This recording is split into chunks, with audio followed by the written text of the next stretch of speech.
Welcome. In this video, I will be further explaining how to use,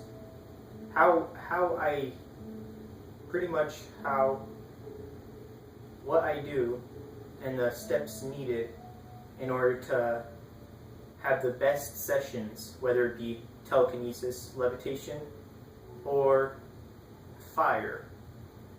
In this video, I'll be emphasizing and kind of walking you through how I got to the point where I could light fire with chi energy. But before I do so, I would like to let you guys know what environment you need to be working in, and some of the prerequisites are needed before even trying any of these energy using techniques. What I mean by this is, I'm just going to go ahead and let you guys know, you're not going to be able to make fire with your hands overnight. Okay, this takes a lot of dedication. It took me about a year, just almost a year, to actually be able to control my chi and make it into fire. But I'm going to be showing you guys, because I really want you guys to get to where I am right now. And I guarantee you guys, if you guys follow these steps I'm about to tell you, you'll be able to make fire with your own hands, just as I have in my previous video. Alright, first off, before you practicing with chi, you're going to want to, because you don't want to use all your chi that's in your body, because that's not good for you. It makes you tired or weak throughout your day. So before you do anything that requires your own chi, then you're going to need to meditate. Meditation, the best meditation to use is chakra meditations. By using chakra meditations, you can open up each one of your chakras to have more energy flow. And when these channels are open, you'll be able to bring in more energy, and when you bring in more energy, you'll be able to display or project the energy out of your body without really taking any much effort and getting really tired. So I'm going to be providing a link in the description of a great chakra meditation that you can use, you can listen to. A great time to meditate is early in the morning, right after you wake up, or just about 10 minutes, 15 minutes before trying any telekinesis or any chi usage. Before practicing, pretty much, you would want to meditate. And opening these chakras will further increase that success rate, and you'll find that you use less practice to achieve more, just simply by opening the chakras and allowing the energy to flow within you.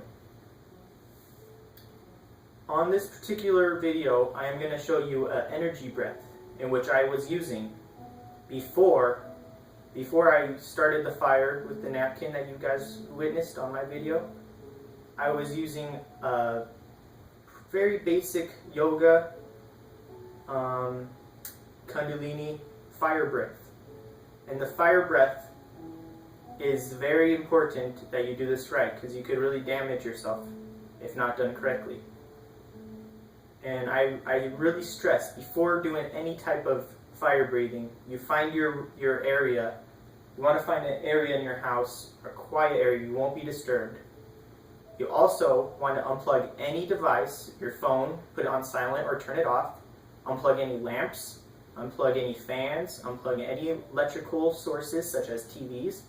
You want to unplug everything in the area. And when you do this, it'll be more, the environment will want to receive more energy, and there won't be any negative blockages, which comes through electricity and overuse of man-made energy. So let's begin with the fire breathing.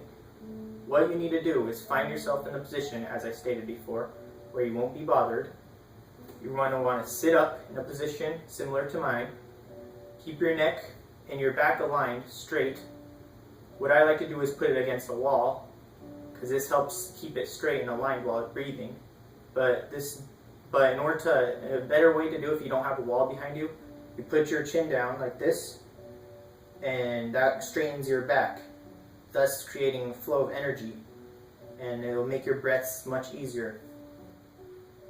So before you fire breathe, you're going to want to take normal breaths. Deep breath, out on exhalation. Breathe in, breathe out. And just repeat this a couple times until you feel you're ready. What you then want to do, there's specific difference between fire breathing and the breath of fire and breathing violently, because you don't want to breathe violently when you do the breath of fire. The place people go wrong is they breathe right here and they push so much breath into their stomach. But with the fire breathing, you don't want to do that. With the breath of fire, you want to breathe right in your nose. No, don't bring the air all the way in here. You're just going to breathe in your nose. You're going to keep the inhalation and the exhalation, you're going to keep that the same. You're not going to breathe more out. You're not going to breathe more in. You're going to keep them both the same and very subtle.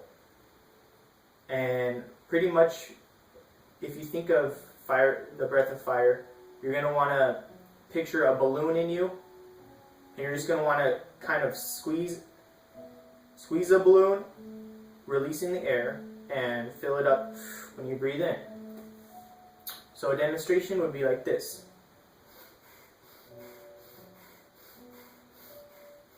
So it's another way of, it's not hyperventilating, but it's similar to hyperventilating. But instead, you're going to use these little short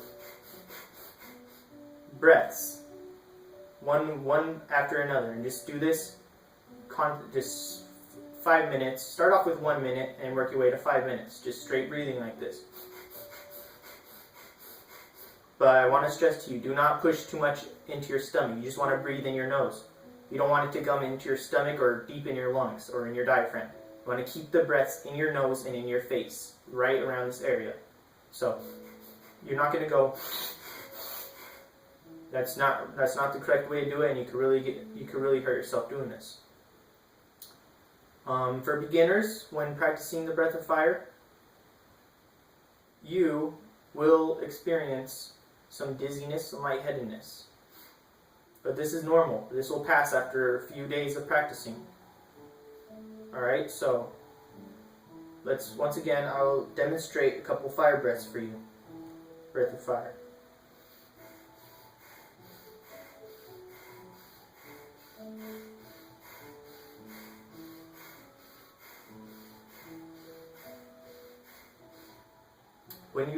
When using this breathing technique, you will feel more energy coming into your body than you would just regular meditation.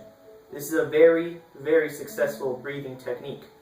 And when used correctly, you could apply this right after using this technique. You get up and you could start with your sessions, whether it be telekinesis or anything that uses chi energy. If using this meditation, this fire breathing exercise, it will keep that success rate of you completing what you want to complete. And I guarantee you guys, you'll get to where you want to go if you use these chakra meditations and this breath of fire that I showed you. I personally, every day I wake up, every morning, I meditate and do some chakra meditations lying in bed. And then later on in my day, when I'm ready to practice some telekinesis or any other meditation or chi usage, I use the fire breaths, which I showed you right here. And after using these things, your success will go up. Okay, so I guarantee it's just be constant with this and practice. Alright? I'll make a video showing you in depth of how to start fire with your hand using chi energy. But for now, this video is strictly for teaching you of meditation and fire breath of fire, Kundalini, yoga exercise. Once again, I'll show you one more demonstration of the breath of fire.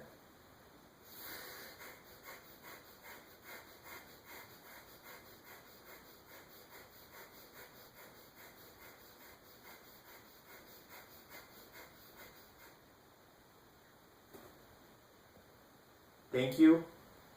Much love, much success, and blessings to you all. I hope you guys learned from this video, and remember to practice and never give up.